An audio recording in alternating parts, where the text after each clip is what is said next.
Hello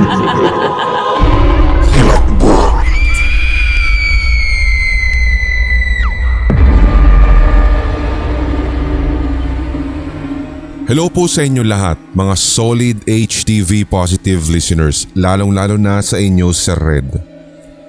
Ako nga po ulit ito, si Alex, at kung inyo pong matatandaan, ako po yung sender ng story tungkol sa manghuhula sa parang Marikina na si Mang Punso.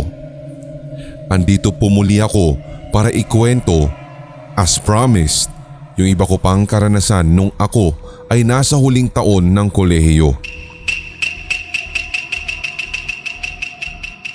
Nag-aral po ako noon sa isang community college sa Marikina, and that was year 2014, at dahil sa HRM ang course ko at kailangang mag-OJT sa isang hotel o kaya restaurant, nagpasa po kami ng aking kaibigan ng application para sa OJT sa isang hotel sa Makati Ave.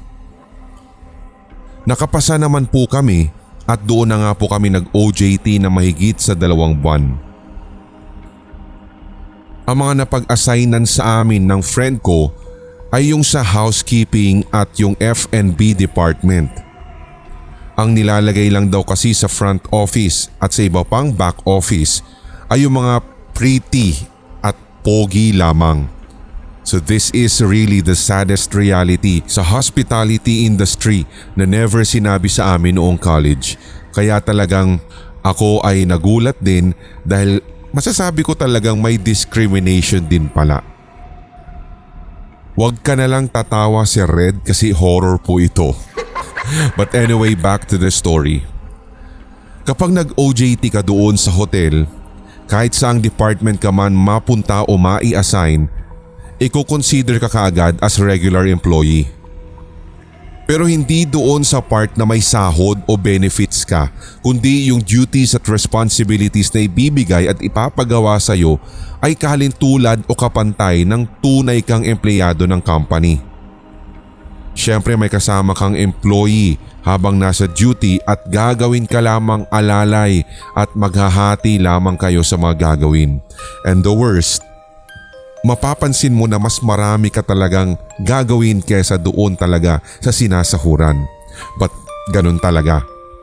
Sa housekeeping naman, hindi kami nagdo-duty ng aking kaibigan sapagkat malayo po yung aming inuuwian at naiintindihan naman po ito ng kampaning iyon. Mahihirapan din kami sa pag-uwi kung tutuusin. At dahil morning shift kami, may times na pati sa pinakababa ng parking area ay nalilibot namin. Pinapasama kami sa kung sino man na naka-duty na maglilinis sa parking. Isang araw, pinasama kami ng aking kaibigan na mag-check at maglinis ng parking doon sa isang senior housekeeper na lalaki at isang attendant pa na babae. Underground ang parking ng hotel, kaya kahit po sabog ang liwanag sa labas, ay sobrang dilim sa parking area, lalo na kapag off-season at wala pong masyadong guest. So pagbaba namin sa parking, nakaramdam po talaga ako ng hindi maganda.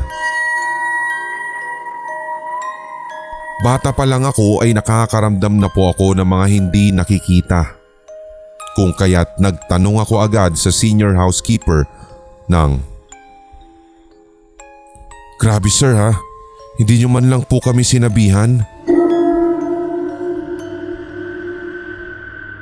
Otomatikong napahinto sa paglalakad sina senior housekeeper at yung attendant na kasama namin dahil sa sinabi ko. Sabi tuloy ni Sir Senior Housekeeper, "Sino nagkwento sa'yo? Huwag kang maniniwala sa mga yon. Nananakot talaga yung mga loko na yon, lalo sa mga trainees namin. Ganun naman na talaga sila noon pa." Tumahimik na lang din ako at nagpatuloy pa kami sa pagbaba. Wala po kasing elevator mula sa ground floor papuntang parking, kaya talagang lalakarin mo ito pababa at paakyat, kung saan dumadaan din yung mga kotseng ipapark. So habang nagwawalis na kami sa isang sulok sa parking, totoo na may nadinig po akong talbog ng bola. Nagsalita agad si senior housekeeper at ang sabi niya, "Tara na!" At nag-aya agad sila na bumalik sa housekeeping department namin para magpahinga. Wala ni isa sa kanila ang nagsasalita habang naglalakad kami paakyat pabalik sa ground floor nang biglang may sumulpot na bola sa likuran namin at tumatalbog pa ito, Sir Red. Alam niyo yung bola na plastic or rubber na pwedeng gamitin ng mga bata sa pool? Kulay asul ito na may halong green. Ganun po yung itsura ng nakita naming tumalbog na bola. Sabay-sabay kaming naglingunan sa likod at sabay din pong nagtakbuhan papataas. Nasa 50 mahigit na ang edad ni Sir Housekeeper, habang si Ma'am Attendant naman sa tansya ko ay nasa 30 anyos. Kaya pagdating naming apat sa department namin talagang hinahabol namin ang aming hininga. Iyak tapos tatawa pa nga yung kaibigan ko dahil first time lamang daw po niyang maka-experience ng ganun. Doon na din nila ako inusisa kung paano ko daw nalaman na may multo sa parking lot. Ang sabi ko naman ay wala namang nagkikwento sa akin ng kahit na ano. Napansin ko lang na habang naglalakad kami pababa kanina, tinataasan ako ng aking mga balahibo kahit yung mga maliliit pa. Nahihirapan din akong makahinga at umiinit yung mga binti at braso ko na para akong sinusuob. Doon lang nila ikwinento sa amin ang matagal na daw na nagpaparamdam na bata sa parking area kaya wala daw talagang nagtatangka na bumababa doon ng mag-isa.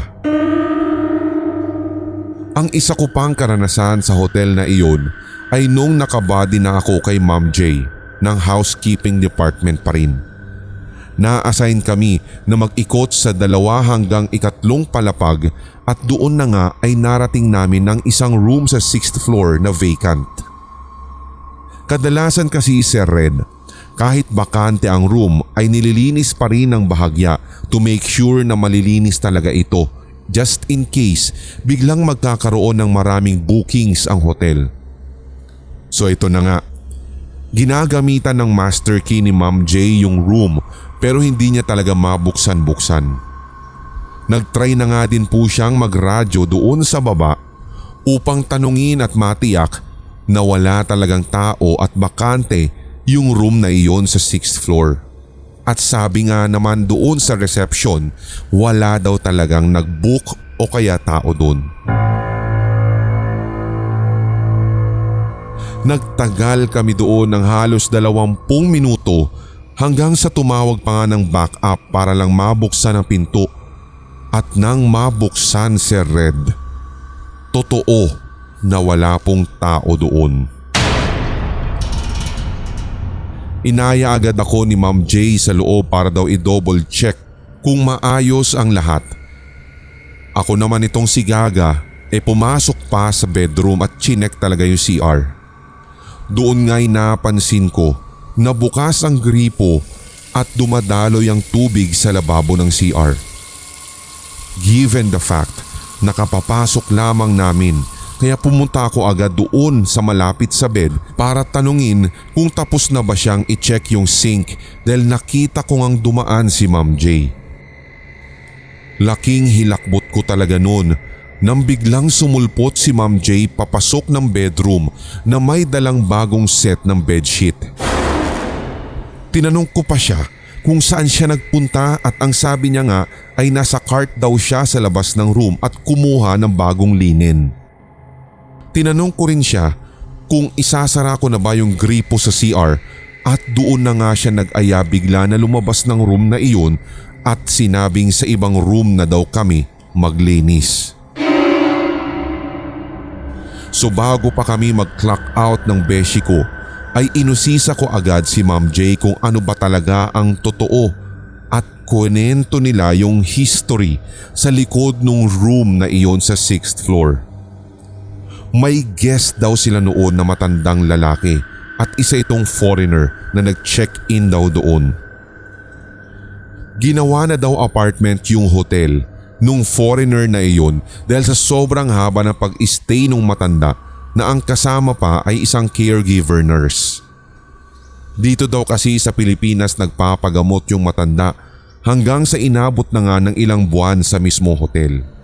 And then one day, dumating yung caregiver na may sarili na ring keycard dahil nga just in case na tulog yung matanda ay hindi na po niya ito gigisingin kapag dumarating siya. That morning, pilit daw na binubuksan ng caregiver yung pinto ng hotel at hindi daw nito mabuksan hanggang sa napatawag na siya sa security. Pagbukas daw nila ng pinto, doon nga'y tumambad ang katawan, ang wala ng buhay at naninigas ng matandang lalaki. Nakabitin daw ito sa kisame nung room na iyon. Doon na nagsimula ang pagpaparamdam ng matanda na ayaw magpapasok. Magbubukas pa nga daw ng TV at lalaksan pa yung sounds o hindi naman kaya ay tatawag sa housekeeping sa tuwing sumasapit ang 9:00 ng gabi. Nag-a-appear po kasi yung room number ng guest sa telepono ng hotel sa reception, especially kapag sa F&B, front office at housekeeping katatawag. Sinisisi naman daw ng caregiver ang sarili nito dahil sa nangyari sa matanda. Nang mga panahong nangyari ito, syempre may mga nakiusyoso pa daw ng mga guests sa ibang room at sinasabi pa nga nila na ang dahilan ng management na inatake daw sa puso ang matanda kaya iyon ang naging sanhi ng kanyang agarang kamatayan. Siyempre, sino ba naman ang manlalaglag o magsasabi ng katotohanan sa mga nangyari sa isang establishmento at sino rin kaya ang sisira sa sarili nilang negosyo, di ba? Sa katunayan, Sir Red, ay marami pa po akong experiences sa hotel na iyon, lalo na sa elevator. Abangan nyo na lamang po sa susunod ang aking mga ikikwento. Once again, ako pong muli si Alex.